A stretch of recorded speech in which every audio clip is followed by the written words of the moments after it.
Ак өлөң айылы чоң болгондуктан бакчага болгон муктаждык бар. Айылдыктар балдарын балыкчы шаарына ташып, убара тартышат.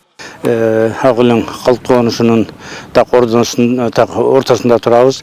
Бул жерге ошо 2021 жылы апрель айында жаңы садик башталган. Башталып орто жерде бир аз кичине акча каражатын тартышкандан бир аз кармалып калды.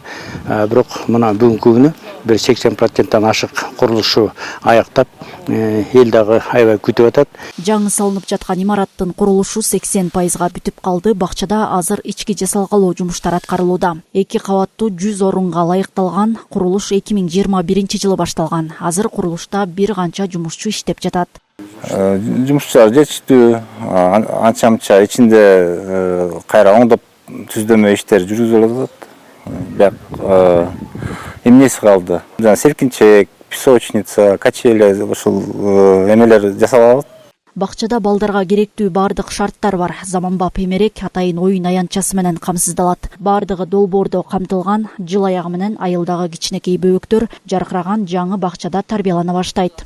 Жердин каржылоо булагы Ысык көл областынын өнүктүрүү фонду общий смета 43 миллионго жасалып атат.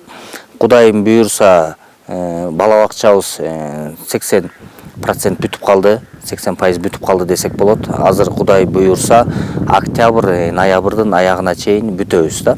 Белгилей кетсек, облус боюнча 22 мектеп, 18 бала бакча курулууда. Ошондой эле таза суу менен камсыздоо иштери жүрүүдө. 2024 жылдын аягы менен да имараттар пайдаланууга берилери мерчемделүүдө.